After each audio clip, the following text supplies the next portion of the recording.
Cero. Está grabando. Muy buenas tardes, amigos. Les saludamos de acá del distrito de Comas, de la República del Perú. Sus hermanos, en este caso, primero el hermano Pablo Alfonso, el hermano Samuel Salón y mi persona. El día de hoy, amigos míos, vamos a estudiar, ya hemos acabado la semana anterior la carta a Tesalónica. Ya hemos visto que no hay ningún rapto, ya sabemos cómo es eso que el Señor vendrá las nubes del cielo. El día de hoy nos vamos a Primera de Timoteo. Vamos a acabar esos capítulos de Primera de Timoteo el día de hoy. Hermano Juan, algunas palabras para los hermanos que te van a ver a nivel internacional y acá en el país. Bueno, en primer lugar, saludar en este día de Shabbat, el día que el Eterno dio su palabra, la Torah. Y es un día de gozo, ¿no? Un día de paz, donde realmente este día se dice salud con el vinito, pero en este caso quizás nosotros no lo estamos haciendo, pero aparte de eso vamos a llevar este libro de lo importante, Primera de Timoteo, que realmente vamos a hacer un estudio desde la base de cómo es el pensamiento del siglo primero de la era común. Y quiero agradecer a cada uno de los hermanos que realmente van a escuchar este mensaje, lo van a ver. Hermano Shalom, tus palabras de apertura para los hermanos acerca de lo que vamos a compartir hoy día. Bien, Timoteo es un personaje, es conocido como sobrino de Pablo, pero es un gran siervo que dejó preparado Pablo a él para enseñanza de esa época mesiánica, llamamos así. Y si seguimos sus enseñanzas, que son muy buenas, y vamos a sacar de ahí, hacer unos estudios, y esos estudios nos va a dar a conocer las características de la fe en ese tiempo. Bueno. Amén. Amén. Nada más. Bien, amigos míos, nos vamos a 1 Timoteo, vamos a darle lectura y dice así: Pablo, apóstol del rey Yeshua, por mandato de Elohim, nuestro Salvador. Note, le dice Elohim, nuestro Salvador, no el Mesías. Y del rabino Yeshua el rey, nuestra esperanza. A Timoteo, verdadero hijo en Lemuná, Gesed, Rachel y Shalom. De Elohim, nuestro hábito, y de el rey Yeshua, nuestro rabino. ¿Cómo te rogué que te quedases en Efesos cuando me fui a Macedonia, para que mandases a algunos que no enseñen diferente Torah, diferente doctrina, ni le presten atención a fábulas y a genealogías interminables que acarrean disputas, más bien que edificación de Elohim, que es por emuná? Así yo te encargo ahora. Pues el propósito de esta mitzvah es la ahabá, nacido de corazón limpio y de buena conciencia y de una fe que no sea fingida, de las cuales, desviándose algunos, se apartaron a la vana palabrería, queriendo ser doctores en la Torá, sin entender ni de lo que hablan ni de lo que afirman. Pero sabemos que la Torah es buena, márquelo bien, si se usa de manera legítima. Es importante lo que dice Timoteo. Añade: conociendo esto, que la Torah no fue dada para el justo, sino para los transgresores y desobedientes, para los impíos y pecadores, para los irreverentes y los profanos, para los parricidas y matricidas, y para los homicidas, para los fornicarios, para los sodomitas, para los secuestradores, para los mentirosos, para los perjuros, y para cuanto se oponga a la sana Torá, según la gloriosa Masorá de Elohim bendito, que a mí se me ha encomendado. Doy gracias al que me fortaleció, al rey Yeshua, nuestro rabino, porque me tuvo por fiel, poniéndome en el ministerio, habiendo yo sido antes un blasfemo, perseguidor e injuriador, mas fui recibido a misericordia, porque todo lo que hice lo hice por una ignorancia y por incredulidad. Pero la gracia de nuestro rabino fue más abundante en la emuná y el amor que es en el Rey Yeshua, palabra fiel y digna de ser recibida por todos, que el Rey Yeshua vino al mundo para salvar a los pecadores, de los cuales yo soy el primero. Pero por esto fui recibido a Raja, para que el Rey Yeshua mostrase en mí el primero de toda su clemencia, para ejemplo de los que habían de creer en él, en Elohim, para vida eterna. Por tanto, al Rey de los siglos, inmortal, invisible, al único y sabio Dios, no dice Yeshua, sea honor y gloria por los siglos de los siglos, y amén. Esta mitzvah, hijo Timoteo, te encargo, para que conforme a las profecías que se hicieren en cuanto a ti, milites tú en la buena milicia, manteniendo la emuná y la buena conciencia, desechando la cual naufragaron en cuanto a la fe algunos, de los cuales son Himeneo y Alejandro, a quienes entregué a la mala inclinación, para que ellos aprendan a no blasfemar. Baruch Hashem.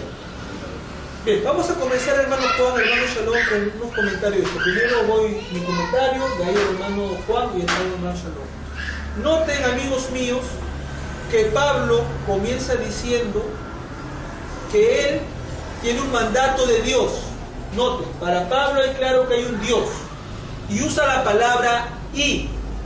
La palabra y significa un conector que va a unir con otra oración. ¿Y cuál es la otra oración? Nuestro Señor Jesucristo. Pregunta para usted, para Timoteo, ¿Dios es el Señor Jesucristo?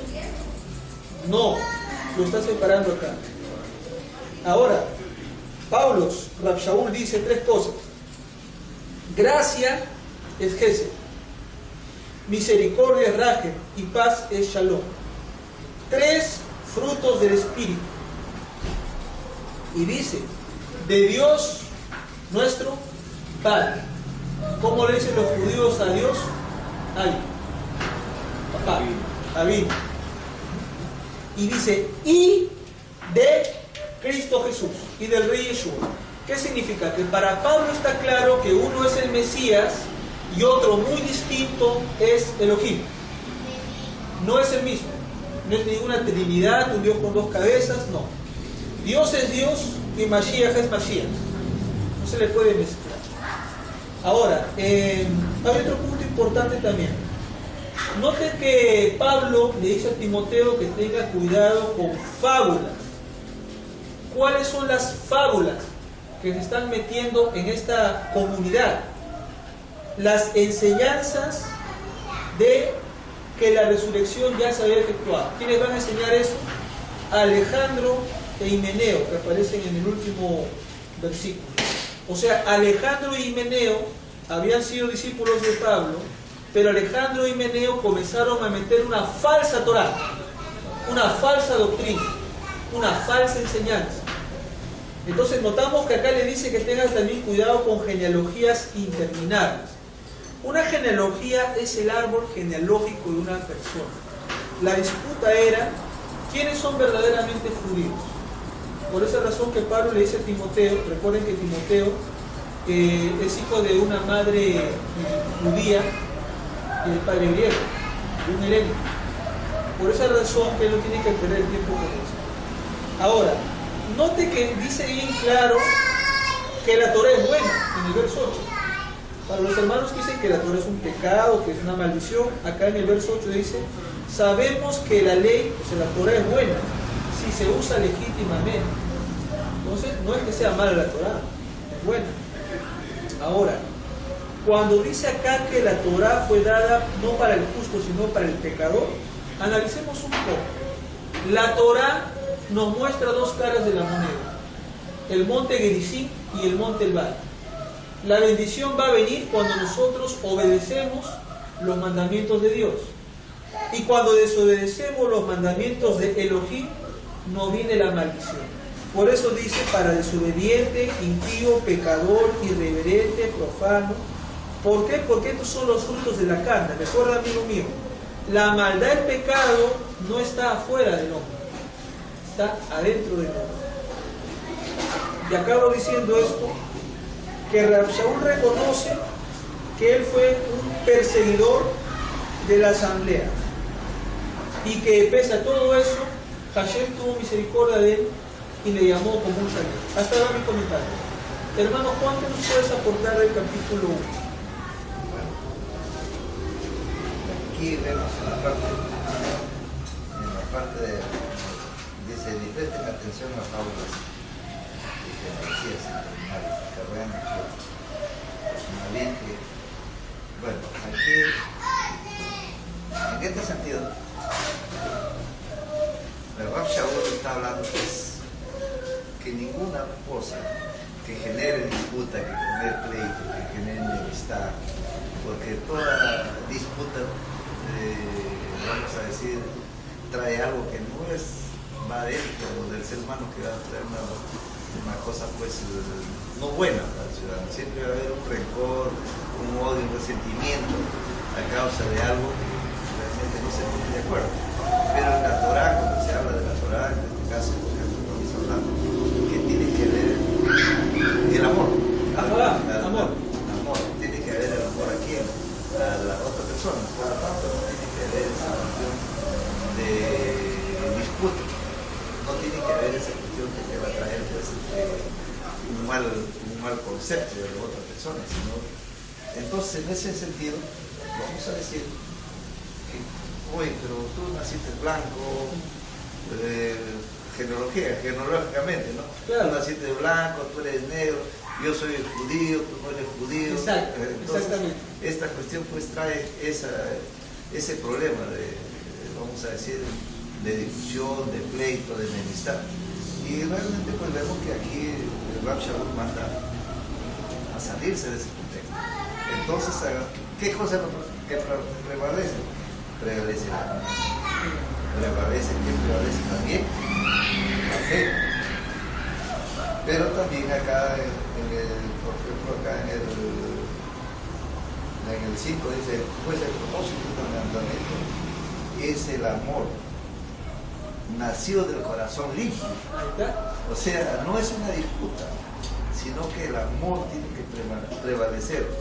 No es que yo me voy porque eres de color de otro color, negro, blanco o amarillo, yo tengo que tener algo que no vaya conmigo, sino que seas del color que seas, tengo que tener amor hacia ti. Amor hacia ti. O sea, una de las bases principales que el Eterno manda es el amor. Entonces no estamos hablando acá de otra cosa, ¿no? Pero acá también vemos, dice, de los cuales, dice, cosas en el 6 dice, los cuales cosas debían de salud se apartaron a vana palabrería. Acá, o sea, vana palabrería, ¿qué estamos hablando? O sea, una historieta. Una fábula, una mitología. Una mitología. Claro. O sea, la pregunta es, ¿Dios es algo mitológico? No. Es abstracto. Es algo que no lo vemos, así como el aire, que no lo percibimos realmente con nuestros ojos, pero sí lo sentimos. Eso sí. Entonces, si nosotros lo sentimos, pues es algo que está dentro de nuestra vida. Y acá hay algo que nosotros también tenemos que ver. Y voy a meter un poco.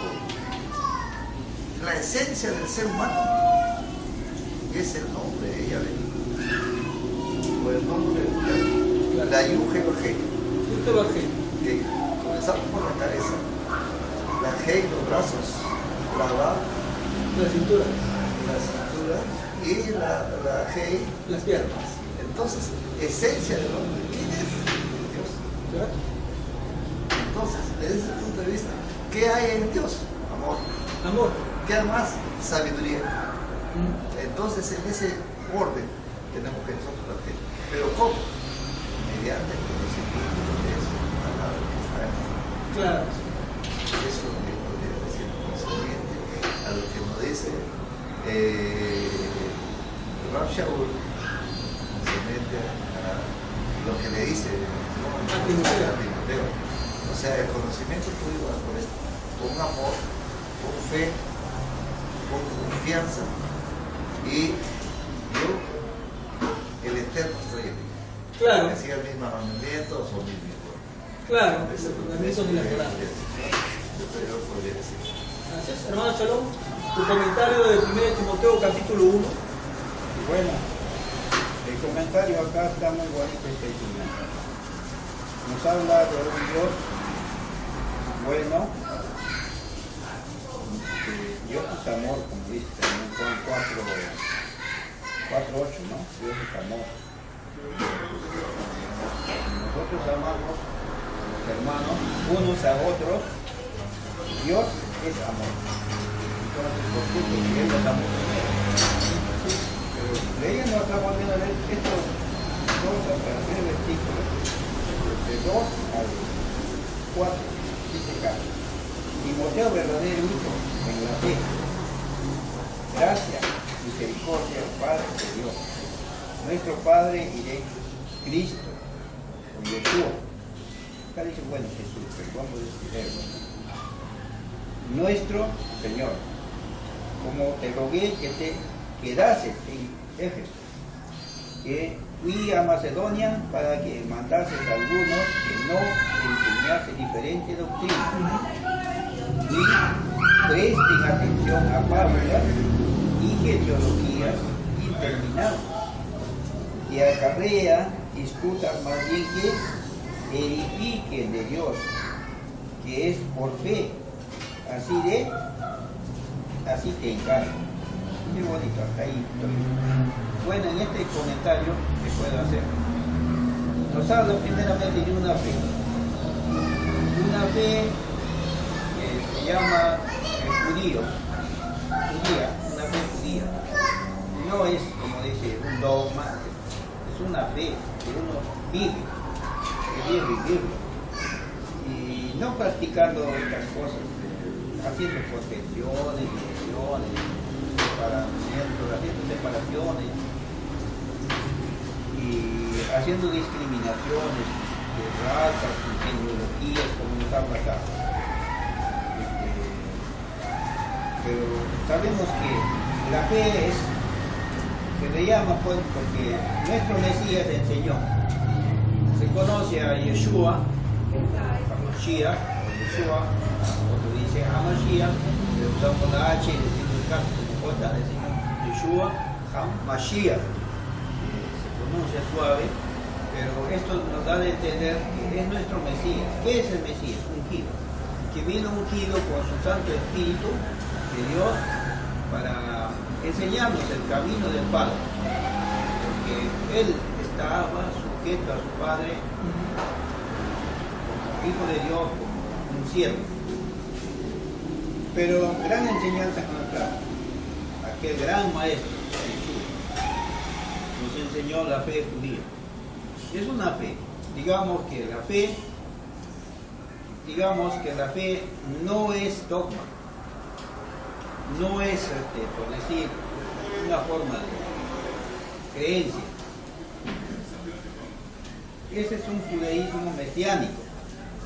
Yeshua fue judío, Timoteo también fue judío, aunque de padre griego y de madre judía, sobrino de Pablo, y enseñó a su sobrino Pablo muy posiblemente muy buenas enseñanzas. Por eso Timoteo escribe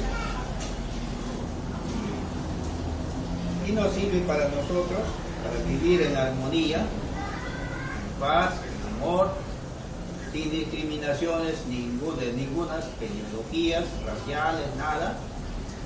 Por decir yo soy judío, soy de origen judío, eso no me hace más o me hace menos. Pero si voy a amar a mi semejante, a mi prójimo, no importa el color que de piel que tenga, sea blanco, moreno, colorado, mestizo, como se llama, ¿no? O latino, quien sea, pero me va a enseñar el amor de Dios. A no hacer acepción de personas, a no hacer condiciones genealógicas y raciales, nada de esas cosas, Y vamos a mandar interesa. Si yo tuviera un hermano en la fe, un modelito, negro, es mi hermano, lo amo. Estimo. Si es un chinito, un japonés, también. Si es un peruano, un chileno, un colombiano o boliviano, de igual manera. No interesa, o sea, gringo, blanco, como se me conoce a la gente. No interesa el tipo de ojos que tenga, ni el tipo de color de cabello que tenga, si es rubio, blanco. No. Pero a mi juicio, pienso esto, que conforme el Señor nos enseña, su palabra nosotros debemos ser en armonía con los hermanos, no estar discutiendo, se mete la política y vamos al contrario de la política, no miremos a yo no nos debo a hacer construcción, siendo políticos no existen políticos. Ese es la juicio. Excelente, excelente hermano. Concluiríamos el capítulo 1 diciendo que hay que tener cuidado de la falsa doctrina. ¿Y cuál sería la falsa doctrina de la falsa enseñanza? Aquello que está en contra de la Torá. Claro, porque ¿qué enseñaban los apóstoles? Torá. Entonces, ¿cuál es la falsa enseñanza? Todo aquello que sale de la Torá. ¿Podría decir algo? Sí, adelante, hermano. Bueno, la iglesia sigue la Torá. No, Entonces, sigue la gracia. Entonces, podríamos decir que realmente está siguiendo el principio de la enseñanza del Eterno. No, entonces, está siguiendo la enseñanza de la Torá. entonces vamos a decir, podríamos decir que está siguiendo la enseñanza de Rav Shaul. No, de la enseñanza del propio Yeshua. Porque para seguir las enseñanzas legítimas de Yeshua hay que estudiar lo que es, hermano Juan, la Torá. Obviamente el rabino Yeshua es un judío del primer siglo y en ese tiempo no existía ningún Nuevo Testamento, solamente existía lo que es la Torá. Entonces, hermanos míos, imaginen esto. Nuestros hermanos evangélicos dicen que ya no están bajo la ley, sino bajo la gracia. Y tienen razón, ellos nunca han estado bajo la ley, porque ellos nunca han estado en Sinaí. Nosotros estamos bajo el yugo de la Torá, por supuesto, porque aceptamos el yugo de Mashiach sobre nosotros. Y obviamente al aceptar eso, aceptamos las bendiciones, pero también las maldiciones en caso nosotros trasladamos el pacto que Elohim ha hecho con el pueblo. Entonces, mi amado hermano cristiano, póngase a pensar esto. ¿Usted qué piensa celebrar en el milenio? Navidad, Día del Pastor, Día de la Biblia. En el milenio se van a celebrar las Moadim. Claro, pues si usted está celebrando la Santa Cena, no espera entrar al milenio. Usted está celebrando paganismos que viene de la escuela de Roma. Entonces la clásica es que usted tiene que regresar a la Torá. Si usted quiere ser un seguidor realmente de Jesús, tiene que pensar y enseñar lo que enseñó Jesús. ¿Jesús habló de la gracia? Jamás. ¿Jesús habló de la predestinación? Jamás. ¿Jesús qué habló? La Torá. ¿Qué le dijo al hombre rico? Maestro, bueno, ¿qué hacer para heredar la vida eterna? Conócelos, no dice conoce la gracia. Conoce los mandamientos, la Torá. Se acabó, no hay más.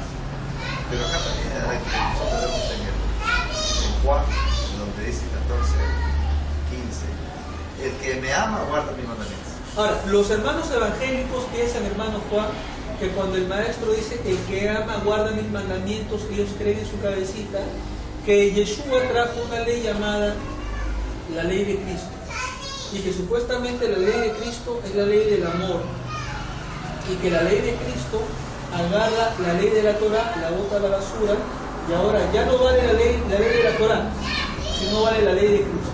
Pero viene la pregunta: ¿puede un ser humano abolir lo que el Padre Eterno le dio por generación perpetua, pacto sempiterno, al pueblo de Israel? No, jamás. Si no, Dios pues sufriría, hermano, lo que se llama trastorno bipolar. Dice una cosa ahorita, se autocontradice. O sea que al Eterno sería, claro, el trastorno bipolar. esquizofrénico. Claro. Sería indeciso. Claro. Dice ahorita una cosa, a veces contradice, o sea, bipolar. Va por los dos polos. Y no es así, pues Dios dice su palabra y no es hombre, dice para que mienta, ni hijo de hombre para que se arrepienta. Así que Dios dice y se acabó. Se acabó. Listo, no hay más fuerza. Dada su palabra, se hizo. Se hizo. Así es. Así de simple. Así de simple, hermano. Bien, bien familia, vamos a pasar ahora al capítulo 2 que tiene que ver con la tefilá. La parte muy importante. Dice Torat HaTefilá o Torat Shel Tefilá, que es la instrucción de la enseñanza sobre la oración, la tefilá. Dice, exhorto ante todo a que se hagan rogativas. Número 1, tiene que hacerse ruegos, oraciones, peticiones, acción de gracias por todos los hombres. Recuerde, fíjese que en la oración tiene usted que tener 4 puntos. Primero, acto de rogar, acto de orar, acto de pedir y acto de decir, toda rabá, muchas gracias. 4 cosas que tienes que tener en cuenta en tu oración. Dice, por los reyes y por todos los que están en eminencia, para que vivamos quieta y reposadamente en toda piedad y honestidad. O sea, el hombre de Elohim no puede ser un sinvergüenza, tiene que ser una persona proba, no un corrupto. Porque esto es bueno y agradable delante de Dios nuestro Salvador. O sea, para Pablo, a través de Timoteo, no es Yeshua el Salvador. Está bien claro acá, revisen, verso 3. Para Dios nuestro Salvador. Entonces viene la pregunta, ¿quién es el que salva? ¿El Mesías o Elohim? Dios. Dios. El Eterno. El Mesías no salva, solamente el Eterno. Claro, lo que pasa, cuando dicen, y esto es claro, lo que dice Pablo acá realmente es la verdad. Es la verdad, pues. Es una verdad tremenda, porque la mayor parte de hermanos en las iglesias piensan que Jesús es el que salva. No es así. Quien le salva, y eso está en los salmos, también es Dios, el Eterno. Y su coro viene aquí. Claro. Salmo 23. Salmo 121. Claro. ¿De dónde vendrá su coro? Una cosa es que Yeshua trajo la salvación del Padre Eterno.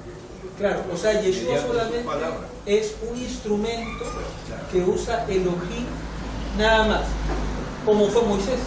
Pero no significa que Yeshua salve por él mismo. Ahora Moisés pueden decirle que es Dios, Salvador, no. Tampoco. Moisés es un siervo. Es un siervo, exactamente. Entonces, un shalía, un emisario. Entonces lo que la gente tiene que diferenciar, hermano Juan, es al siervo del Dios Todopoderoso. Y no identifica. Bien, continuamos, dice así. Al que quiere, que todos los hombres sean salvados y vengan al conocimiento de la verdad. Porque hay un solo Dios y un solo mediador entre Dios y los hombres. No dice que Él es Dios, no dice que Él es Dios. ¿Y cuál es el nombre de este hombre? El Rey Yeshua, el cual se dio a sí mismo en rescate. Así que Jesús o Yeshua no es ningún sacrificio. Márquelo bien, es rescate. ¿Qué pasa, hermano Juan? Cuando los terroristas del MRTA tomaron la embajada del embajador en el año 97, ¿qué hubo? Rehenes. ¿Y qué es un rehén? Alguien que se va a entregar. Pero no es un sacrificio, porque la Torah no acepta el sacrificio humano.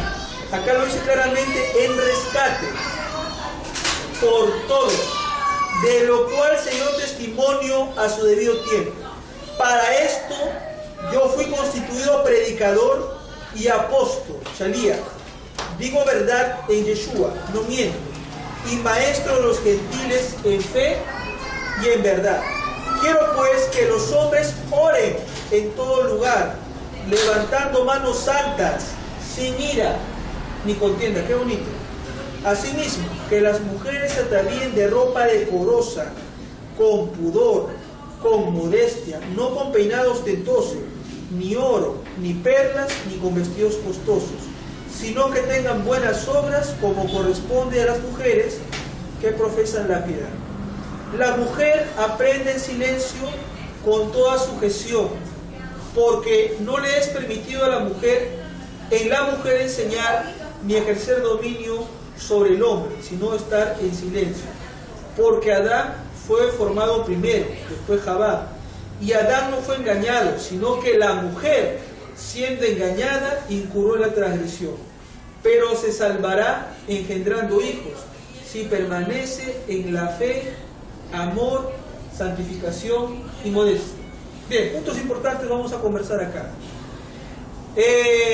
Familia, noten que hay 4 cosas que Pablo le pide a los creyentes. Primero, es una rogativa. ¿Qué es una rogativa? Señor, te ruego que me ayudes. Padre, te ruego. Tienes que rogarle a Dios. En primer punto, tienes que rogarle a Dios. En segundo punto viene la oración, que es la comunicación directa con el Padre Celestial. En la tercera parte de tus peticiones: Padre Celestial, te pido por mi salud, te pido por mi economía, te pido por mis hijos, etcétera, etcétera. Y al final, Todá Lashem, gracias Hashem por todo lo que me das. Entonces, 4 puntos importantes que Rab Shaul, el apóstol Pablo, le indica a los creyentes que tienen que tener en cuenta. Otro punto importante: Pablo no mezcla Yeshua con el Eterno. En el verso 5 lo deja bien claro. Solamente hay un solo Dios. ¿Qué significa? Que Yeshua no es Dios.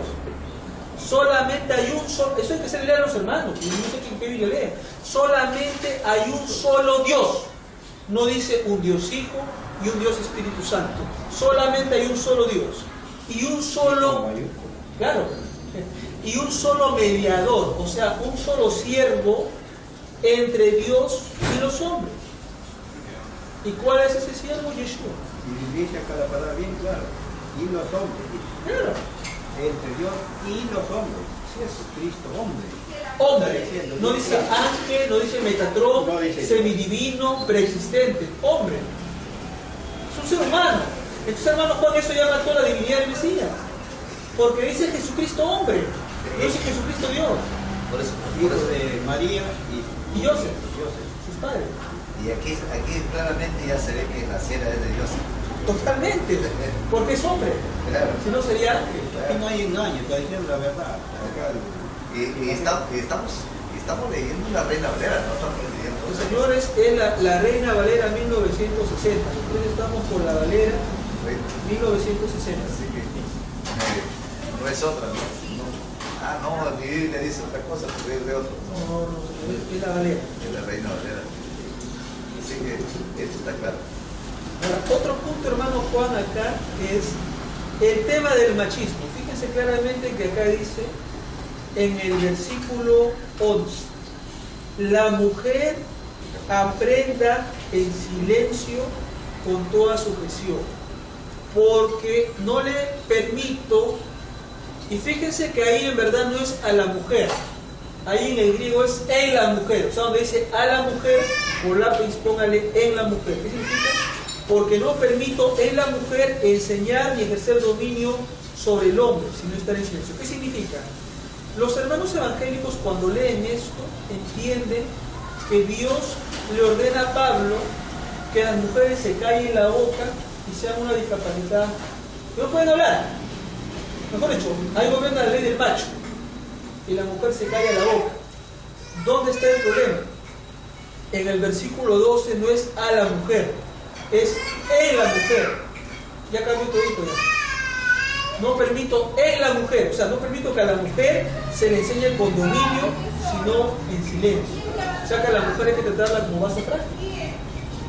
Sino que una mala traducción lleva a un mal entendimiento. Ahora, a una mala enseñanza.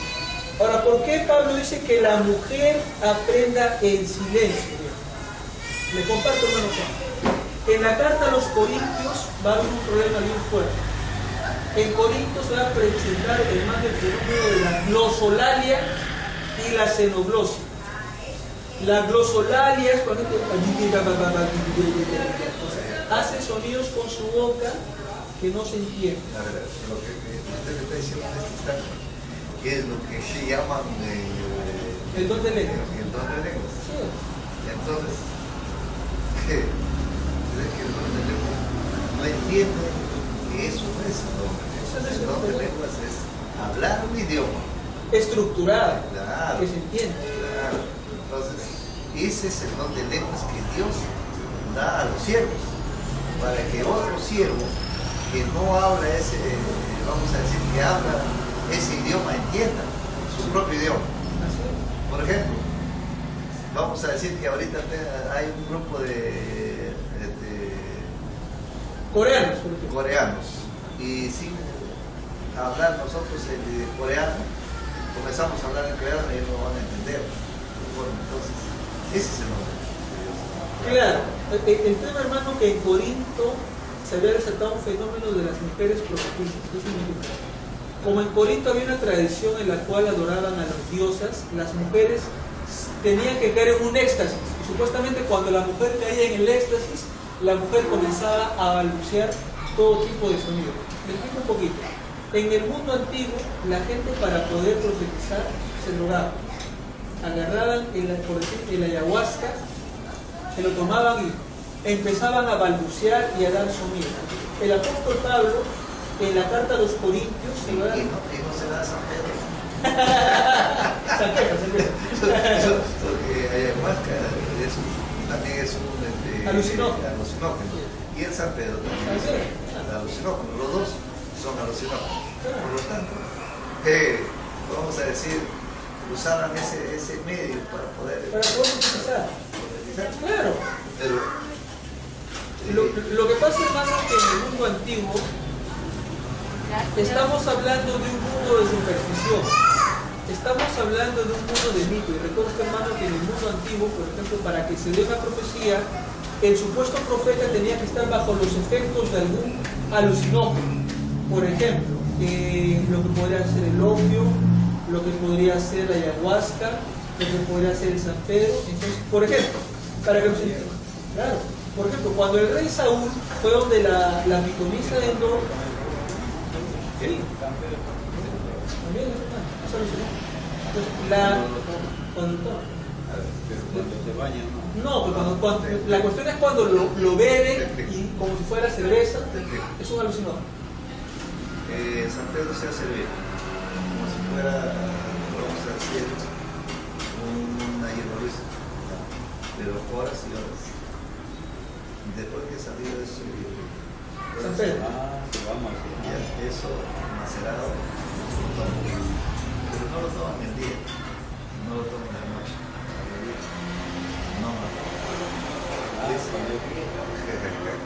a ver, les voy a explicar bien para que puedan tener también el cuerpo. Para que detalladamente se toma en una mesa que es una mesa de grupos.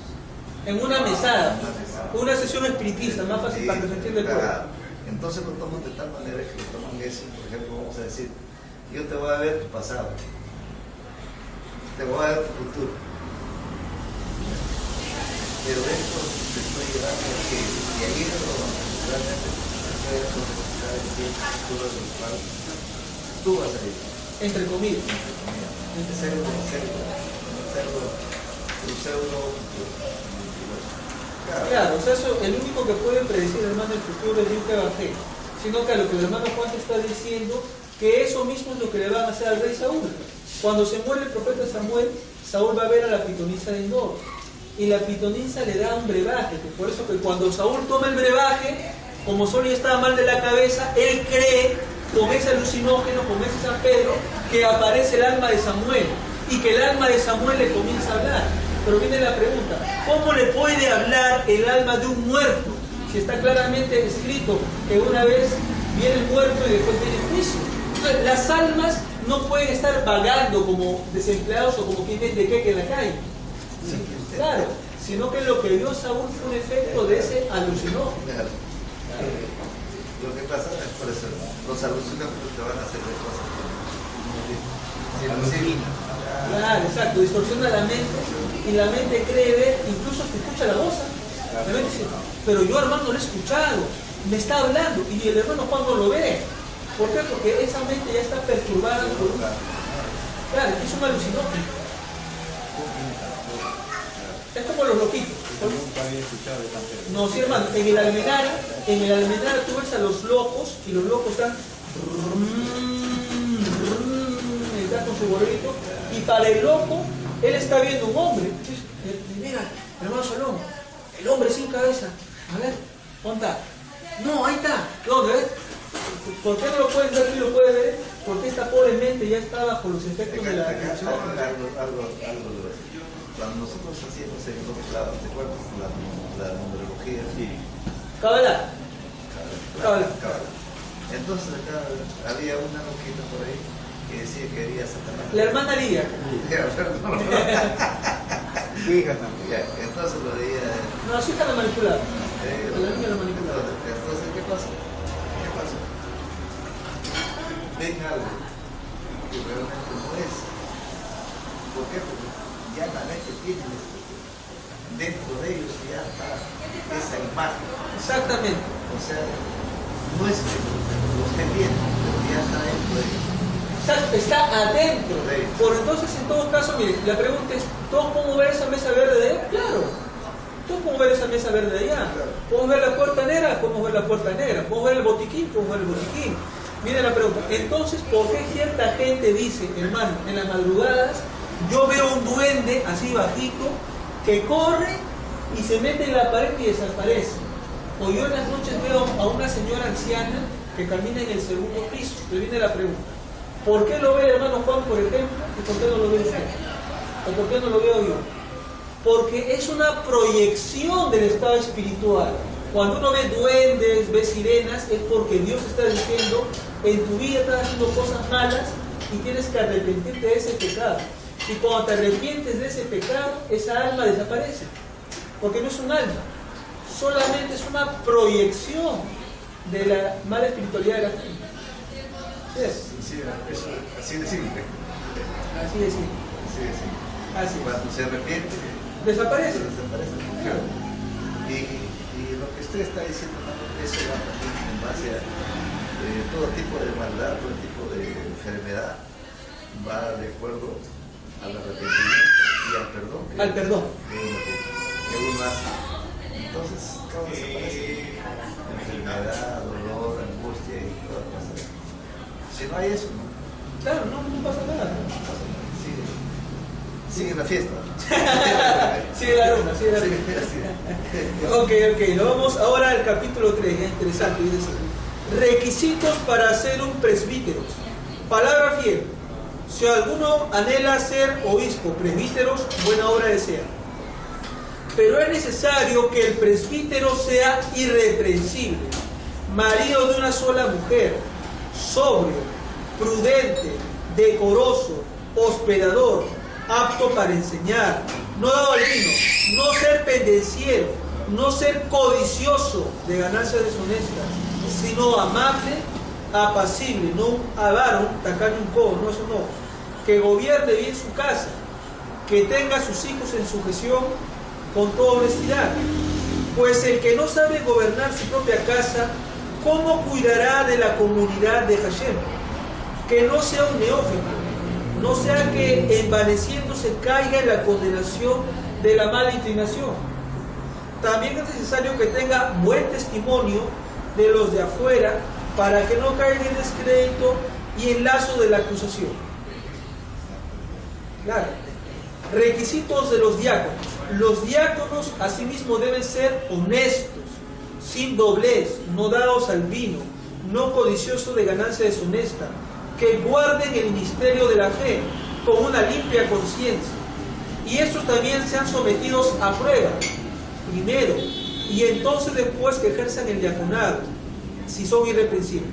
Las mujeres, asimismo, o sea, las diaconisas, sean honestas, no calumniadoras. Y marca esa palabra, calumniador es diablo. ¿Y por qué no puse la palabra diablo? O sea, que las mujeres no sean diablas, que no son seres espirituales, sino es la acción de acusar. Por eso marca en la Valera. Sino sobrias, fieles en todo. Los diáconos varones sean maridos de una sola mujer, gobiernen bien a su casa y a sus hijos, porque los que ejercen el diaconado ganan para sí un grado honroso y mucha confianza en la fe que es en Yeshua HaMashiach. Esto te escribo, Timoteo, aunque tengo la esperanza de irte pronto a ver, para que si tardo sepas cómo debes conducir la casa de Hashem, que es la Keilah, la comunidad del Dios viviente, columna y baluarte de la verdad. E indiscutiblemente grande es el misterio de la piedad.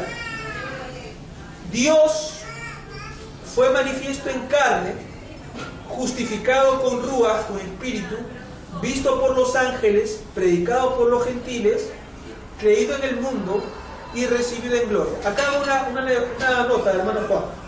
Cuando los hermanos evangélicos leen esto, dice, ya ves, Dios se hizo carne en Jesús. Y vamos a refutar eso. La palabra Dios en griego es Theos y en hebreo es Elohim. ¿Y qué sería? Elohim fue manifiesto en carne. Pregunta, ¿Elohim solamente aplica al amo del universo? No. ¿O Elohim también aplica a los jueces de Israel? A las autoridades. A las autoridades. Entonces, ¿qué sería? La autoridad fue manifiesta en carne. ¡Claro!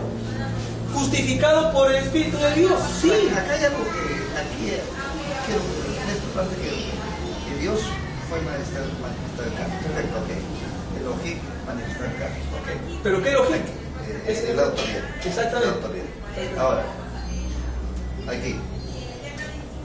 Una vez el hombre puede ser Dios. A ver, hermanito, una pregunta. La pregunta es la siguiente. Si tú estás viviendo en la Torah, ¿tiene la manifestación de Dios? ¡Claro! Ya lo digo yo. ¿Ah? ¿O no? Claro. ¿Tiene la manifestación de Elohim? Entonces, por lo tanto, ¿eres hijo de Dios?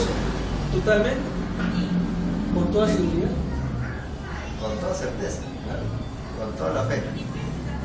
Acá el punto es que generalmente las iglesias siempre han dicho, no, tú eres hombre pecador. Entonces, ese principio de que el hombre es hijo de Dios, más allá, no, eres pecador. Ahora, hermano Juan, hay algo más delicado. Si Dios se puede hacer carne, ya no es Dios. Deja de ser Dios. Porque Dios es un hombre infinito. Dos, si Dios hace carne, claro, pero mira, pues hermano, acá lo que dice Dios fue manifestado en carne. Si Dios fue manifestado en carne, hermano Juan, entonces Dios podía ir al baño. Claro. Dios se soltaba gas. Tiene hambre. Tenía erecciones. Todo, como un ser humano. Tenía mal aliento también. Tenía que lavarse los dientes, si no se Claro, acá está la contradicción, dice, Dios fue manifestado en carne. A ver, ¿entiende usted que cuando usted ve esta palabra Dios, no te preguntes usted, ¿cuál Dios? ¿Cuál Dios? No, aquí no es que Dios. No, cuando digo, hermano, que la palabra Dios, cuando se refiere a Yuhebajé, habla del amo del universo. Claro. Pero cuando usted vea la palabra Dios en Yeshua, no lo entienda como el amo del universo, entiéndalo como un juez, como una autoridad, como un delegado, como un gobernante. Porque, hermano, ¿qué dijo en Éxodo? Y tú serás para el faraón un Dios. Un Elohim. Entonces, Moisés fue un Dios manifestado en carne. Moisés forma parte de la Santísima Trinidad. Fue una autoridad. Es una autoridad. Una autoridad para faraón. Si no, hermano Juan, en esta mala traducción de la Reina Valera, la gente dice, ya ves, acá dice que Jesús se hizo Dios. ¿Entiende usted? Este Dios que aparece acá no es el amo del universo, solamente es una autoridad. ¿Cómo sería, hermano Juan, la lectura correcta?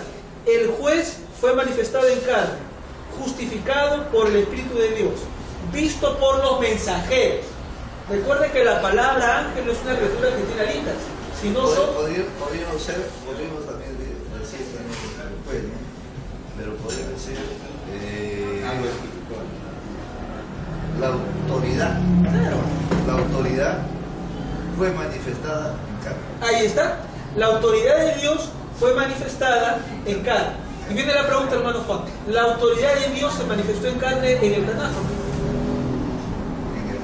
En el Tanaj. Claro, pero a través de Abraham, a través de Moisés. O sea, la autoridad de Dios siempre ha estado en todas las eras. Claro, ahí está. A través de su siervo, a través de los sadiquín, de los creadores. Es uno de los siervos. Exacto. Ahora, la pregunta actual al momento. ¿La autoridad de Dios se manifiesta en nosotros? No, la pregunta, ¿la autoridad de Dios se manifiesta en carne o no? En carne, claro, no se va a manifestar en el plástico. Claro, Claro, en cada uno. en el ser humano. En cada uno. Tiene que manifestarse en cada uno. Claro. No se está usando Exactamente. Claro. para hablar, para comunicar la palabra. Para transmitir un mensaje. Imagínate, en este instante, su propia autoridad se está manifestando para llevar el principio de la enseñanza. Sino que el problema es que los hermanos leen esa parte, Dios no manifiesta en carne, entonces imaginan que Yud-Heh-Vah-Heh del universo se va a comprimir. Hermano Juan, te pregunto, si Dios se comprime y se hace carne, entonces ya no hay Dios. Ya no es Dios, Ya no hay Dios, pues. es hombre. O sea, el cielo se quedó sin Dios también. Ahí lo toman a Yeshua, a Mashiach, lo toman como Dios. Claro. Pero Saben que Yeshua es de carne y hueso también. Y también, por supuesto, él tenía espíritu. Pero no quiere decir que Dios. No, pero exactamente, ahora, es una herejía. acá hay que ver. Si era Dios, él no tenía que comer, no tenía que dormir, No tenía que llorar. no tenía que nada. No hubiera sido a la Claro, no hubiese ido al desierto, no hubiese ido al desierto. Es más, yo hubiera gritado cuando le han clavado los clavos, hubiera estado tranquilo, porque un Dios no siente. O no hubiese tenido sed. ¿Por qué? Porque Dios no tiene tiempo ni espacio. Y además, el Salmo dice, no dormirá el que guarda Israel. Y Yeshua durmió en la barca con Pedro. O sea, es algo. Son contradicciones. Son contradicciones. Hay que saber interpretar Exactamente. y enseñar a los que no saben. Es que no, lo que pasa es que desde el punto de vista de la teología cristiana, El cristocentrismo. entonces se le pone así como lógicos. Pero ya cuando se ve a su realmente desde la profundidad, vemos que no es así.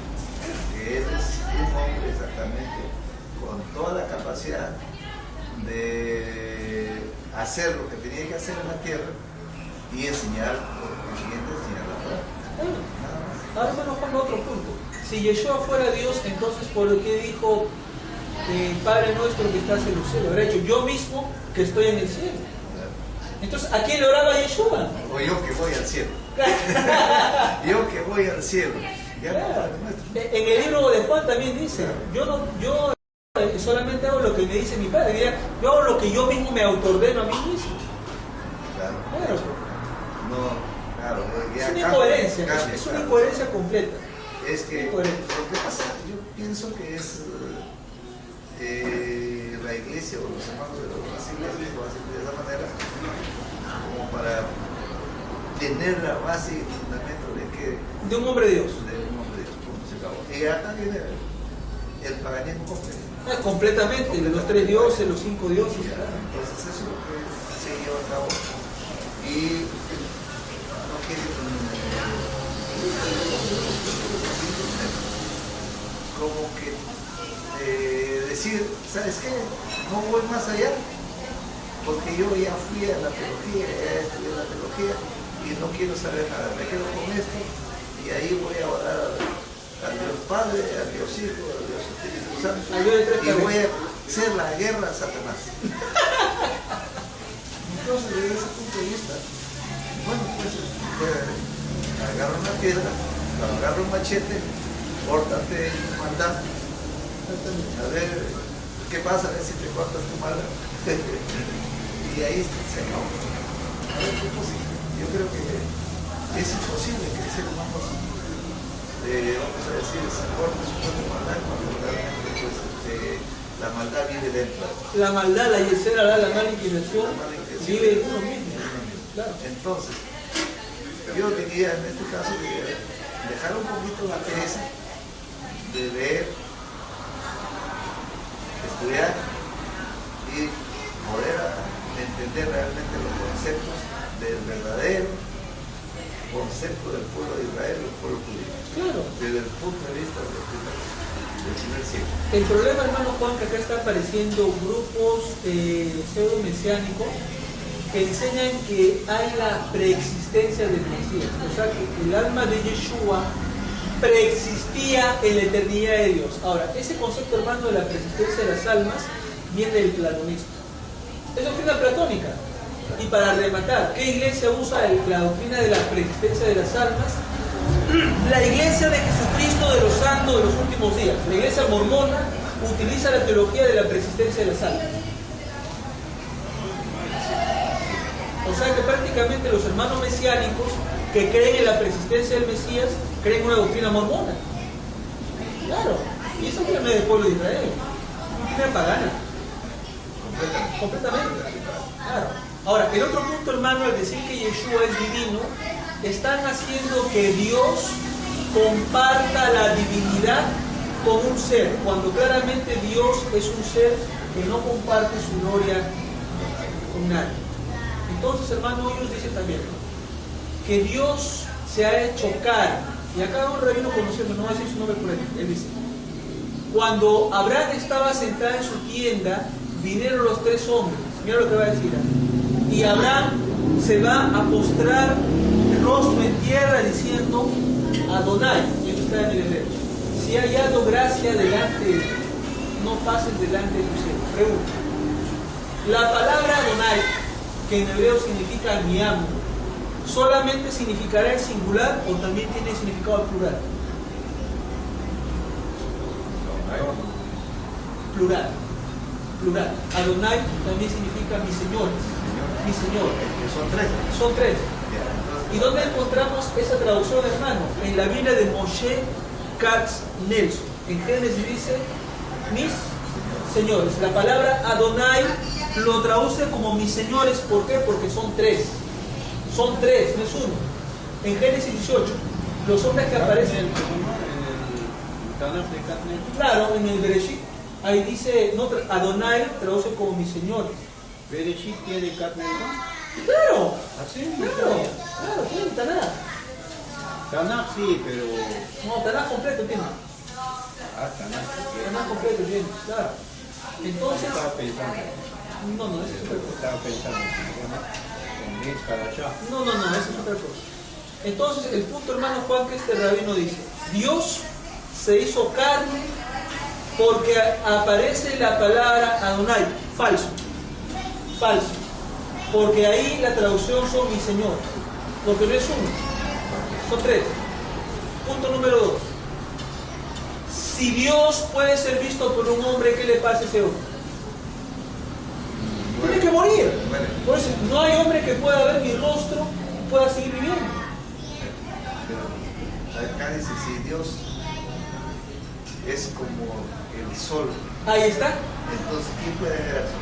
Nadie puede A ver. mediodía, ¿quién levanta y que lo mire de frente, pues, a ver qué pasa? Se queda ciego. Se queda ciego, ¿no? Y además, O en el desierto del Sahara, no puede resistir hermano, en el desierto del Sahara, a mediodía, que levanten los ojos y mira al sol. A ver qué pasa. le da catarata. Completamente ciego, ¿no? Claro, ahí fuerte. Entonces, ¿cuál es el punto? Ese texto de 1 Timoteo capítulo 3, versículo 10 dice: este es el misterio de la piedad. Dios fue manifiesto en carne, Dios el eterno Hashem no. Yeshua, el enviado de Hashem, el juez de Israel, ahora sí, el rey de Israel fue manifestado en carne, claro, es el ser humano. Pero recuerde usted, si usted dice que Dios hecho carne, Una cosa es que Yeshua estaba ya profetizado. pero otra cosa es que sea un Dios. No es Otra lo mismo. cosa. No es lo mismo. Este profeta es... Exacto, como lo fue Jeremías, como lo fue Isaías, es un ser humano. Sino que en este versículo, hermano, póngale un punto, se agarran los hermanos evangélicos para decir que Dios, Hashem Yuhebahei, se puede hacer carne, y eso es abudá. Pero acá justificado en el espíritu, ahí sí es ya cambia. Claro. Porque viene la pregunta, amigo, si Dios fue manifestado en carne, ¿quién va a justificar a Dios? Si ya no hay otro Dios. Claro, hasta ahí mismo está la contradicción. Si Dios se hace carne, entonces ¿quién lo va a justificar? Claro, está bien claro, hermano. Entonces, eso, porque el otro tema de los obispos es un tema sencillo, solamente tienen que tener testimonio. En cuanto visto de los ángeles. Pero yo le pregunto, hermano, ¿quiénes son esos ángeles que vieron la manifestación del juez? Los discípulos. Acá. Porque la palabra ángel, Mensajeros. los mensajeros. Mensajeros. Porque los hermanos cuando leen ángel, malaj en hebreo, piensan una criatura con su alita, con su pancita. No, la palabra ángel es mensajero. Y hay mensajeros humanos. Aquí estamos hablando ya de Kefa. Claro, los 12 que el maestro nombró. Entonces cuando dice, visto por los ángeles, la gente, hermano, piensa que esos ángeles que vieron a Yeshua van a ser unas criaturas espirituales que van a ver como el Hijo del Hombre se hace carne. Falso, pues. En el otro pasaje que dice predicado a los gentiles. Es que la Iglesia Católica mismo da mal ejemplo. Exacto. Pone ángeles en el templo. A ver. Exactamente. A ver, hermano, aquí en esta punto dice predicado a los gentiles. Ahora, ¿el maestro predicó a los gentiles? No. No. Los talmidim predicaron a los gentiles, no. Solamente el único que predica es Rashaul. Rashaul. Entonces, predicado a los gentiles, ¿por qué? Por Rashaul. Creído en el mundo, sí. Recibido arriba en gloria, claro. ¿Y quién lo recibió? Hashem. A ver, pero acá hay algo. Creído en el mundo. Vamos a hablar, ¿qué mundo? ¿Cuál mundo? El mundo de aquel. De aquel tiempo. O sea, estamos hablando de toda la parte de Asia, claro, la parte de Asia. Claro. Recibido arriba en gloria. Recibido arriba en gloria. Hechos capítulo 1, versículo 9 al 11. Fue recibido en gloria. Claro, está en esta tradición. Sino que el tema, hermano, lo picante ahí es que cuando dice fue manifestado en carne, la gente en su ignorancia piensa que Dios se puede hacer carne, como que Dios se puede comprimir. Y Dios no se puede comprimir. Ese es el grave problema. Entonces, hermano Shalom, va a esperar el hermano Juan, ahorita entramos al capítulo 4 y al capítulo 5. Hermano Shalom, ¿por qué Dios no se podría hacer carne? Dios no se puede acercarnos a nosotros. No me escuchó la pregunta. ¿Por qué Dios, Hashem, Adonai, no se puede acercar? No se puede acercar. No, acercar no, hacer carne, carne y hueso. Claro. Ya. Porque el espíritu. Es espíritu. Claro, él es mi espíritu. No puedo. Él es el Shaddai. Y es intangible. Bien, entramos al capítulo 4. Predicción de la apostasía. Pero el Eterno dice claramente que en los postreros tiempos algunos apostatarán de la fe, escuchando a espíritus engañadores y a doctrina de demonios, por la hipocresía de mentirosos que, teniendo cauterizada la conciencia, prohibirán casarse y mandarán abstenerse de alimentos que Dios creó, para que con acción de gracias participen de ellas los creyentes y los que han conocido la verdad. Porque todo lo que Dios creó es bueno, y nada debe desecharse si se toma con acción de gracias. Porque por la palabra de Dios y por la oración es santificado. Si esto enseñas a los hermanos, serás un buen ministro del Rey Yeshua, nutrido con palabra de fe y de buena doctrina que has seguido. Desecha las fábulas profanas y de viejas. Ejercítate en la piedad, porque el ejercicio corporal para poco aprovecha, pero la piedad para todo aprovecha, pues tiene promesa de esta vida presente y de la vida venidera. No dice cielo e infierno, habla de vida presente y vida venidera.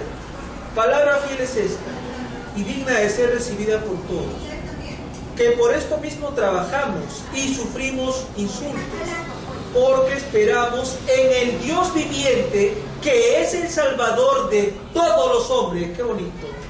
No de Jesús, del Dios viviente. Esto manda y enseña. Ninguno tenga en poco tu juventud, sino es el ejemplo de los creyentes, en palabra, conducta, amor, espíritu, fe y pureza. Entre tanto esto voy, ocúpate de la lectura de la Torá, la exhortación y la enseñanza. No descuides el don que hay en ti, que te fue dado mediante profecía, con imposición del presbíteros. Ocúpate de estas cosas, permanece en ella, para tu aprovechamiento, sea manifiesto en todos. Ten cuidado de ti mismo y de la Torá, persiste en ello, y haciendo esto te salvarás a ti mismo y a los que pueden. Hermano Juan, voy a entrar, hermano Shalom, un tema acá. Cuando está hablando de que en los postreros tiempos aparecerán espíritus engañosos y doctrina de demonios, la gente piensa en seres fantasmales que están volando. Pero no, la palabra espíritu tiene que ver con conciencia. O sea, un espíritu engañoso es una conciencia engañada. ¿Y cuál es una conciencia engañada? Una conciencia que no está creciendo espiritualmente, sino que en vez de crecer, decrece. Entonces, ¿sí o no? Con la hipocresía de mentirosos que tenían que utilizar la conciencia. Estamos hablando ahí de una conciencia ya. De conciencia. De conciencia. No de demonios que están flotando. Claro. De una conciencia. Claro. De un conocimiento que no ha llegado a su plenitud. Claro.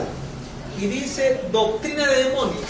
La palabra demonio tiene que ver con poderes. Entonces, ¿cuál sería la doctrina de demonios? Las enseñanzas místicas. Doctrina es enseñanza. Y demonios son poderes. Entonces, las enseñanzas de los poderes. Entonces, está hablando de algo muy interesante acá, Pablo. Y dice, eso está, hermano, acá en el número 1. Donde dice doctrina de demonios, la palabra doctrina es enseñanza, y la palabra shedim, o sea, demonios, significa poderes. Entonces, ¿cuáles serían las enseñanzas de los poderes? O sea, que son filósofos que van a querer buscar la alquimia y todo este tipo de cosas. Entonces, Pablo dice que se aleje de eso.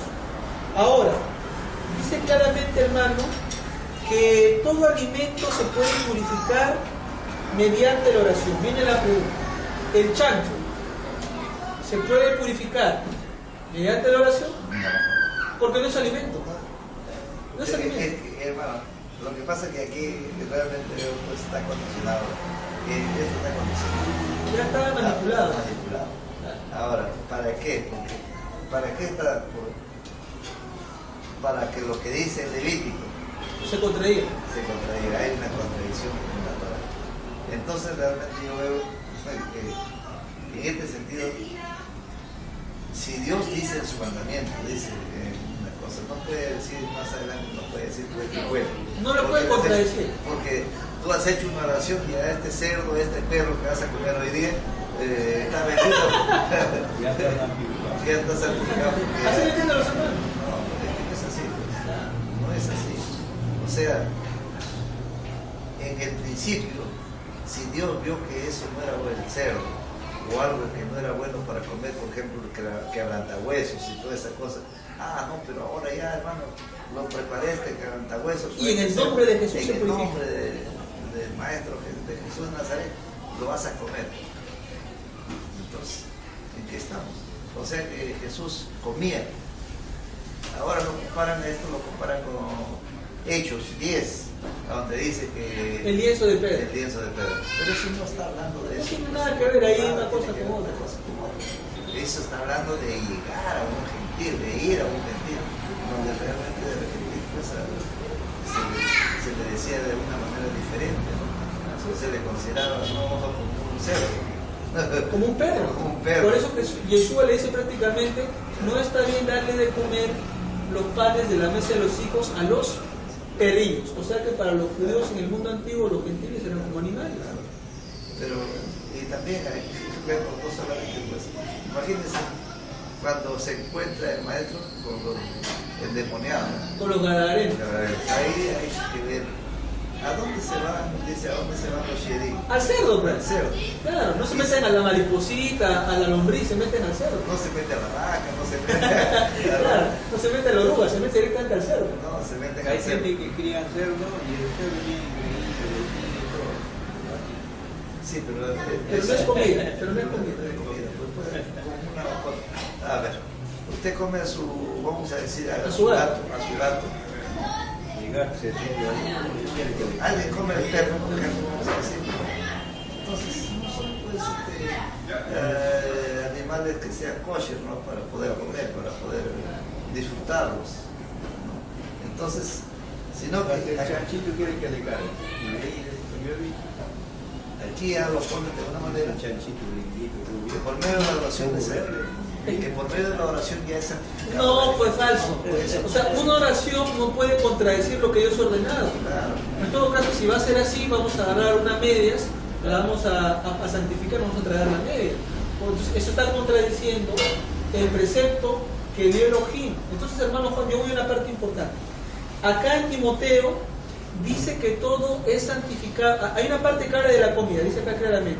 En el 3, alimentos que Dios creó. Pregunta, a ver, vamos a hacer la pregunta para que los hermanos entiendan. Alimento, desde la Torá, ¿qué es alimento? Lo que está en Levítico 13 y en Deuteronomio 15. Todo lo que es kosher. Sí. Ahora, lo que es kosher para Dios es alimento. Ya, ahora viene la pregunta. ¿Quién define lo que es alimento y lo que no es alimento? ¿Una iglesia o un concilio de Dios? Dios. De Levítico 13 y Deuteronomio 15 está claro que hay dos alimentos. Ahora viene la pregunta. Si entendemos bien, dice, y prohibirán abstenerse de alimentos que Dios creó para que con acción de gracias participen los creyentes. Y viene la pregunta, ¿todos los alimentos son santificados mediante la oración? Sí. ¿El chancho es alimento? No, porque para Dios no es alimento, solamente es un animalito que cumple su rol en el ciclo alimenticio. No es kosher. Entonces, cuando Timoteo nos habla acá de alimentos, nos habla de todo lo que es kosher. Porque Pablo es un maestro. Pablo no va a decir, cómete una culebra y me la picas en cevichito para poder hacer un... Hermano, soy un judío, cría chanchos, vende chanchos, pero no come chanchos. No va a hacer. Pues imagínense, hermano, que Pablo le dice a Timoteo, vamos a hacer una anticuchada de perro. ¿Se imagina usted? Una parrilla de mono. Claro. Es que por eso, el que define qué cosa es comida y qué no es comida es Hashem. Y está en Levítico 13 y Deuteronomio 15. O sea, ese punto de la comida también es muy importante. Bien.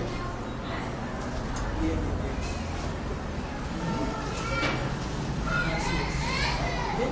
Avanzamos un capítulo más y vamos a descansar ahí.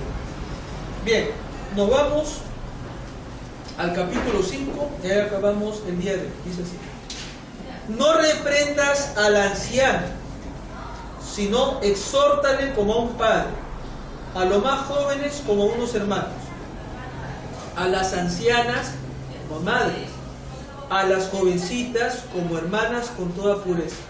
Honra a la viuda, que en verdad lo son. Pero si alguna viuda tiene hijos o nietos, aprendan estos primero a ser piadosos, hasidim, para con su propia familia, y a recompensar a sus padres, porque esto es lo bueno y agradable delante de Dios. Mas la que en verdad es viuda y ha quedado sola, que se espere en Dios, y es diligente en súplicas y oraciones de noche y de día. Pero la que se entrega a los placeres viviendo, esta está muerta. Manda también estas cosas para que sean irreprensibles, porque si alguno no provee para los suyos y mayormente para los de su casa, ha negado la fe y es peor que un incrédulo. O sea, pastores trabajan, si no trabajan están negando la fe y son peor que incrédulos. Sea puesta en la lista solo la viuda y no menor de 60 años, que haya sido esposa de un solo marido, que tenga testimonio de buenas obras, si ha criado hijos, se ha practicado la hospitalidad, se ha lavado los pies de los santos, se ha socorrido a los afligidos, se ha practicado toda buena obra. Pero viudas más jóvenes no admitas, porque cuando impulsadas por sus deseos, se rebelan contra el rey y quieren casarse, incurriendo así en condenación por haber quebrantado su primera mujer. Y también aprenden a ser ociosas, andando de casa en casa, y no solamente ociosas, sino también chismosas y entrometidas, hablando lo que no deben. Quiero pues que las viudas jóvenes se casen, críen hijos y gobiernen su casa, que no den al adversario ninguna ocasión de maledicencia, porque ya algunas han apartado en pos de la mala inclinación. Si algún creyente o alguna creyente tiene viudas, que las mantenga y no sea agravada la comunidad, a fin de que haya suficiente para las que en verdad son viudas. Los ancianos gobiernen bien, sean tenidos por dignos de doble honor, mayormente los que trabajan en pregonar y enseñar. Pues la Escritura dice, no pondrás bozal al buey que trilla, y digno es el obrero de su salario. Contra un anciano no admitas acusación, sino con 2 o 3 testigos.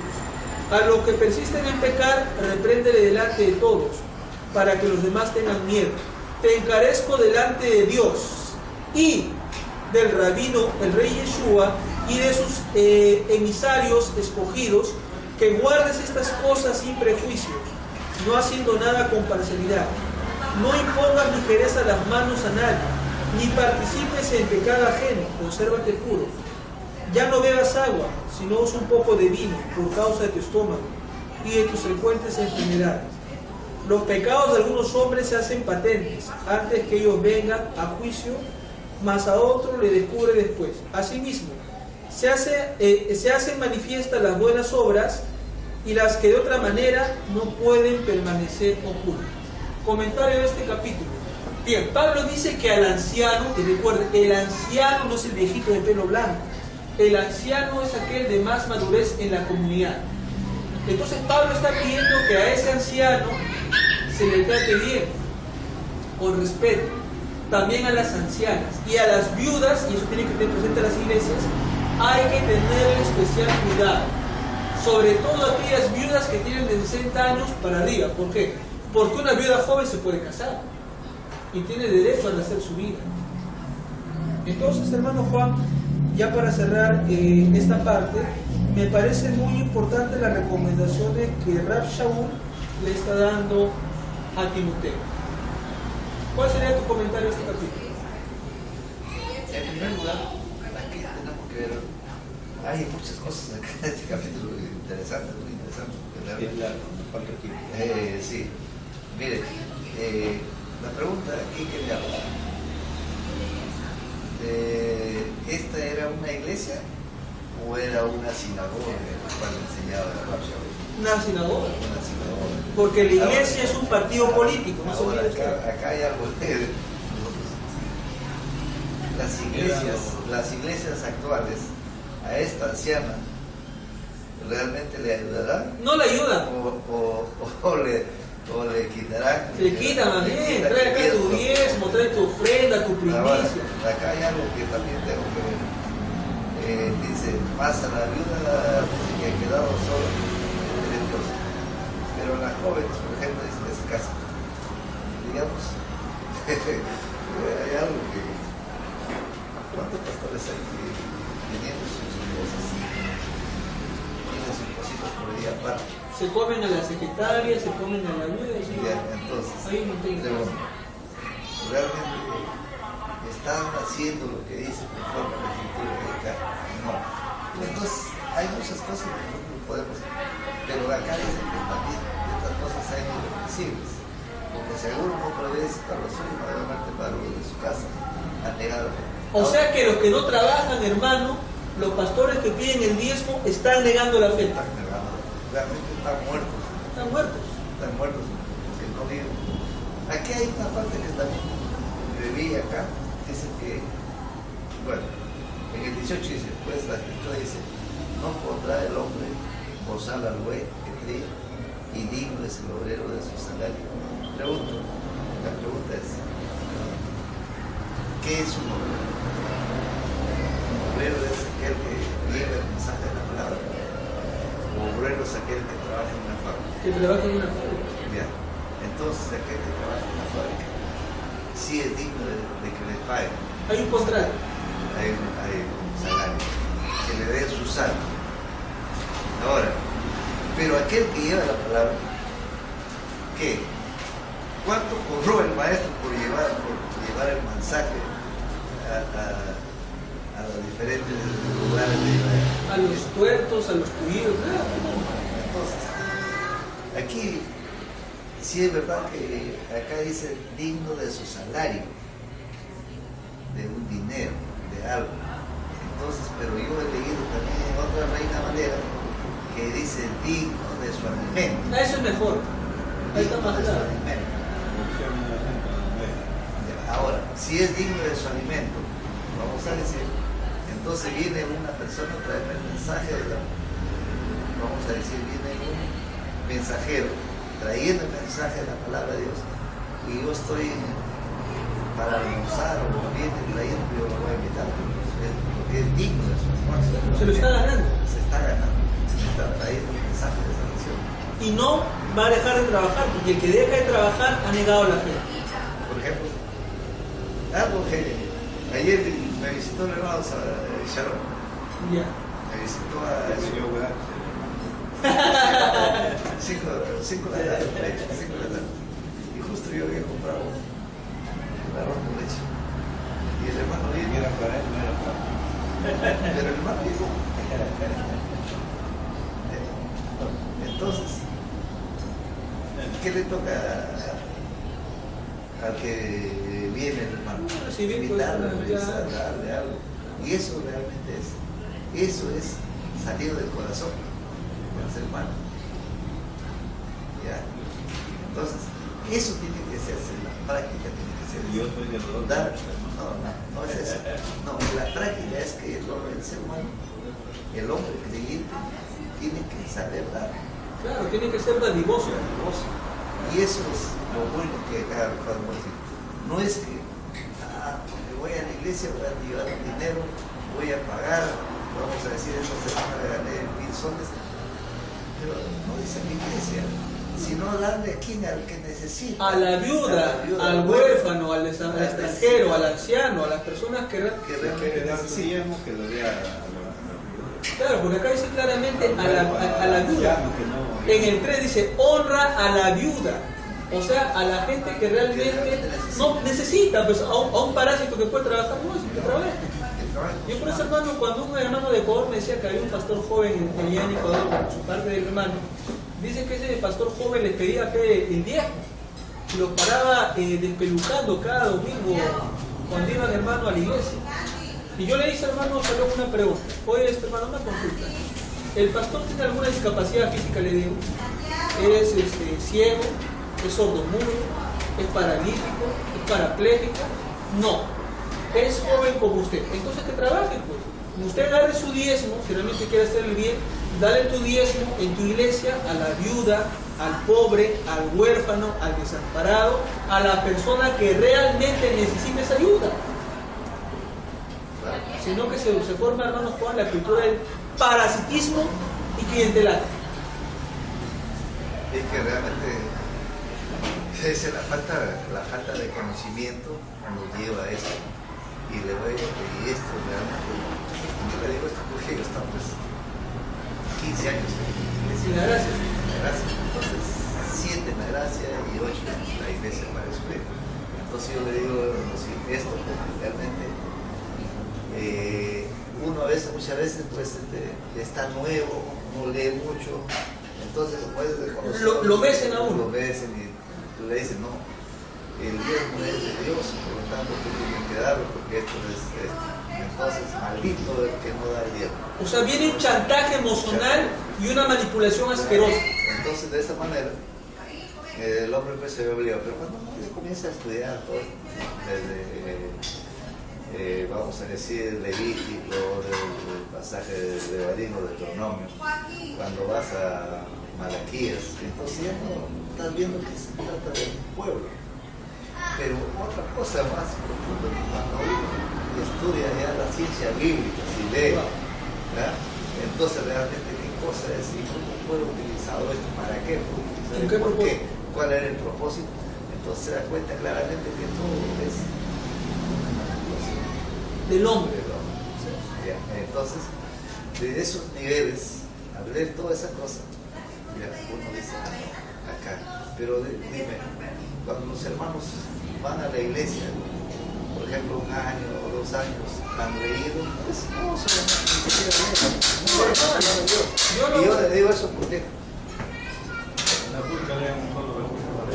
y mal leído todavía. Y yo le digo esto porque lo digo con plena autoridad, porque imagínate, yo estuve 8 años en la iglesia para eso. En la de Edith Macedo, Ya, sí. la iglesia universal. Entonces 8 años. ¿Y ahí qué hacía? sacaban, por ejemplo, el diezmo, la ofrenda, el pacto. O sea, algo que... Entonces el pacto, ¿no? Tú tienes que hacer el pacto, tienes que dar 5.000, tienes que dar tu carro, tienes que dar tu casa, tienes que dar esto. Entonces, ya cuando, caramba, empezaba a leer, claro, no te dice esto, no te dice carro, no te dice da tu casa, no te dice da tu carro. Tu media. Entonces, ya no, yo ya no dije, no, pues tomar, no puede ser así, necesito. Fui allá a la iglesia, a la iglesia de la Gracia. La Gracia. Estuve ahí en la Gracia, de los cuales estuve 7 años, 3 años hice estudiando ahí, una academia en la cual estudiar. Entonces ahí me metí más profundo y me di cuenta que realmente todo lo que había, pues, todo lo que decían Miguel, todo lo que decían Frey, todo lo que decían Pablo, ya no era, pues. No, está fuera de lugar. Entonces ya comencé a hablarles a los hermanos así, y un día el pastor dijo que no está de acuerdo, bien, que se vaya de la iglesia. Fueron los corruptos. Fuera, y así que bueno. Aparentemente fue ahí, aparentemente. Para ellos. Ya, bueno, la iglesia, pero ya, bueno, ahí un poco más. Pues yo seguía más metido, más y fui entendiendo más, porque realmente dije más. El problema, hermano Juan, es que yo lo voy a decir así. Ese filósofo que dijo que la religión es el opio de la humanidad tiene toda la razón. Porque la religión embrutece. ¿Y por qué embrutece? Porque la religión manipula al hombre. Por ejemplo, el caso de los testigos. No pueden donar sangre.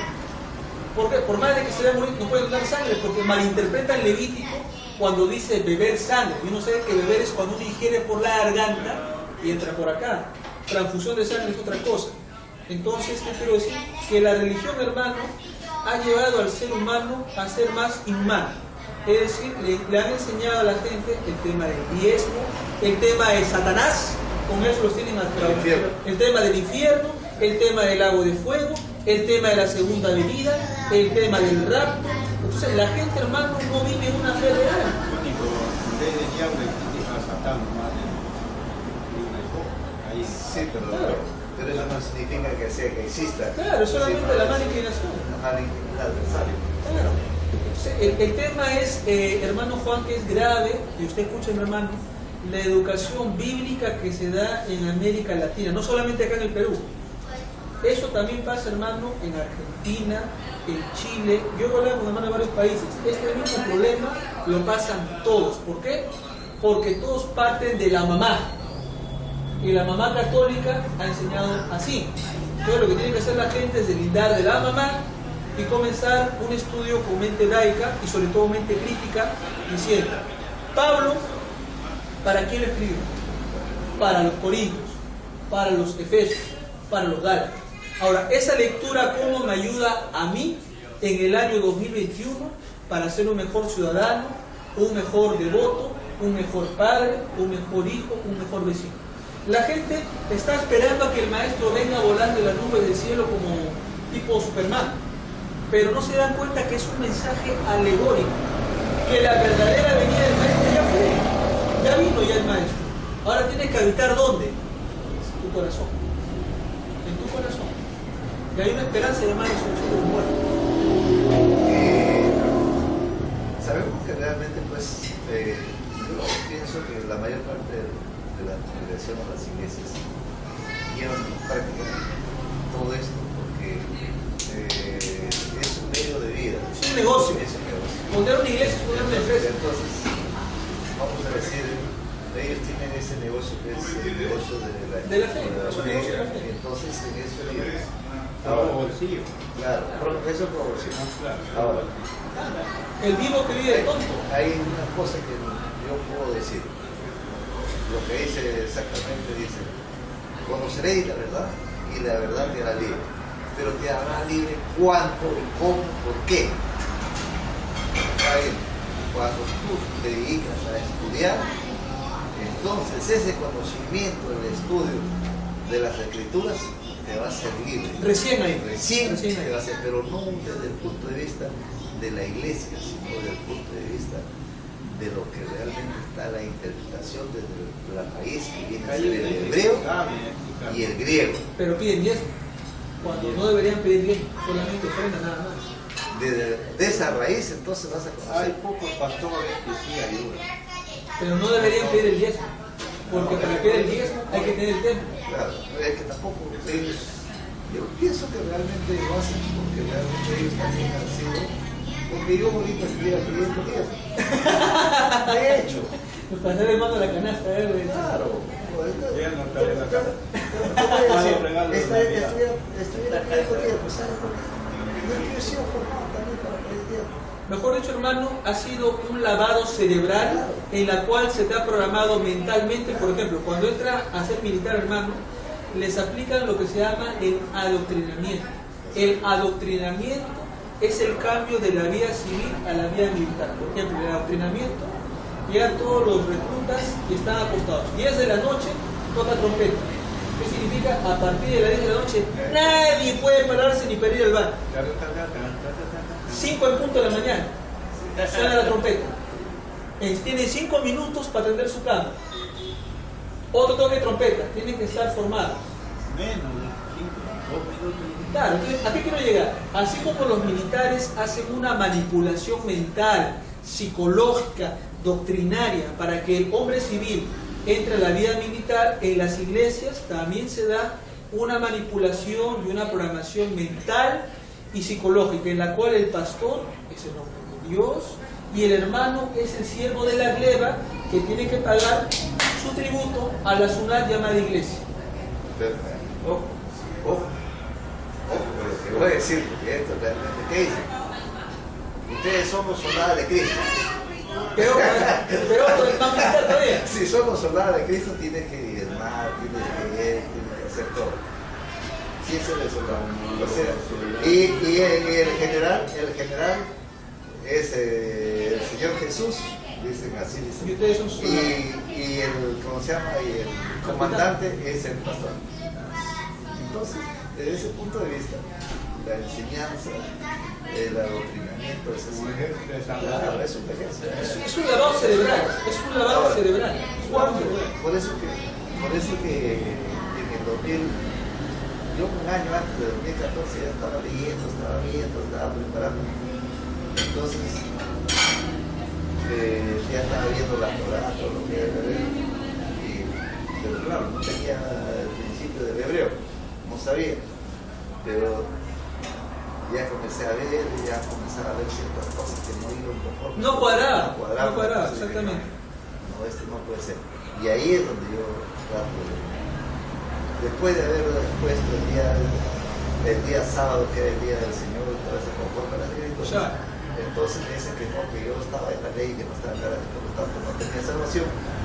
Entonces ahí yo salí. Que fue la decisión más racional. Entonces, pero acá viene la cosa. Ahí hay que hacer una repromoción. Una reprogramación neurolingüística. O sea, de que hay que tratar de ver las cosas como las iba a hacer. Entonces, ahí me encuentro ya con Machelón. Usted, empezamos a ver las cosas ya. Seriamente. Un nivel diferente. Sí. Ahí es donde después de eso ya comienzo a estudiar ¿qué? Comienzo a estudiar la ciencia De bíblica. etapa a etapa, Claro, leyendo, pensando, analizando, viendo criticando. todas esas cosas. Sí, es- No solamente con un pasajito de aquí y de acá, sino exactamente un capítulo completo. Es que hermano Shalom, te hago una Puedes pregunta. entender. En todos los años, hermano, y yo también, que hemos estado en la iglesia, ¿cuántos pastores han dado capítulo completo? Ninguno. Pasajito de acá, de Apocalipsis, me voy a Génesis, agarro mi moto y me vengo a Deuteronomio, ahora me paseo por Mateo, ahora regreso a Esdras, un buffet.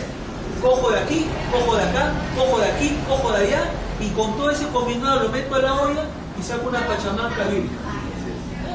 Y no es eso no es Es texto con texto. Así es. O sea, lo que nosotros estamos haciendo en este caso, por ejemplo, estamos leyendo Libro completo. libro completo. Y del libro completo vamos a sacar que hay un análisis de todo lo que realmente, qué cosa es lo que hay.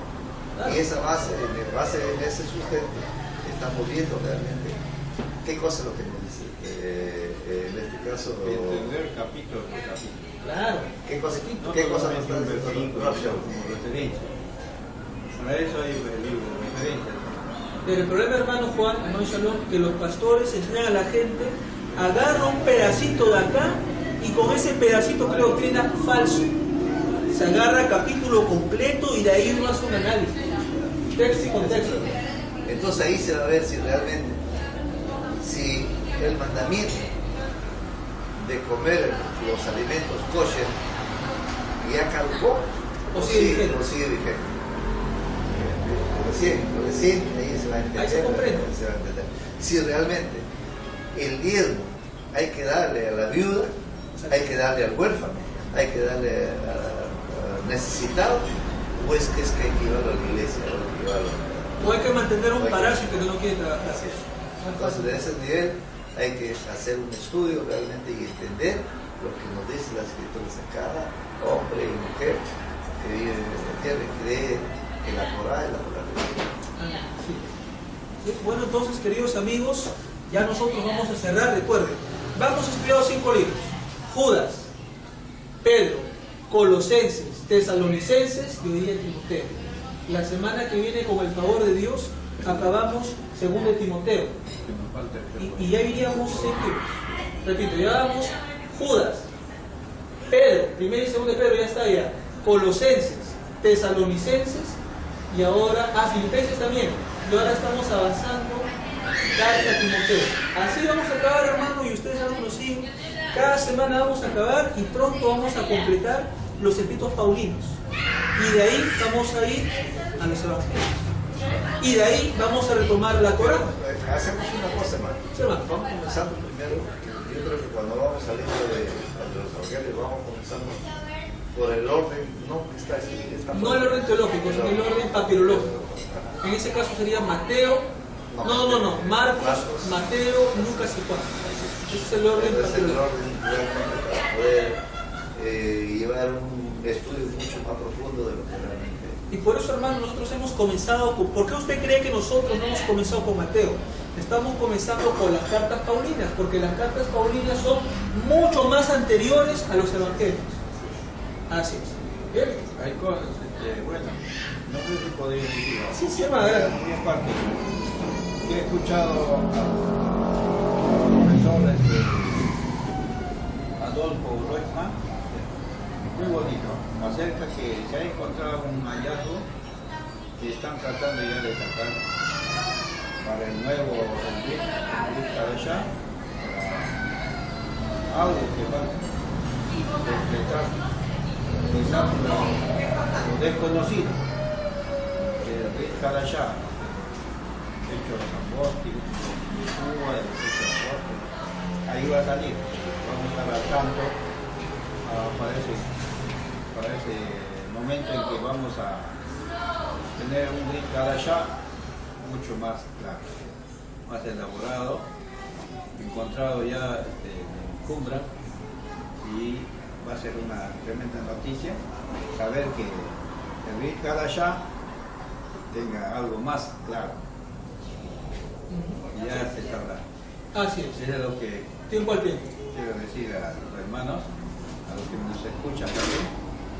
Y hay que estar al tanto y ser estudiosos pues, de la palabra del Señor, haciendo análisis, no quedarnos conformes, sino haciendo análisis, porque si somos creyentes en el Señor, Mashiach y nuestro Padre Celestial, sobre todo, Él es nuestro Salvador, nuestro Señor, nuestro Redentor, que envió a su Hijo a Mashiach para enseñarnos el camino. Y por supuesto que creemos que tenemos una fe judía mesiánica, el Señor, Yeshua, y también creemos, habló Mashiach, que hay resurrección.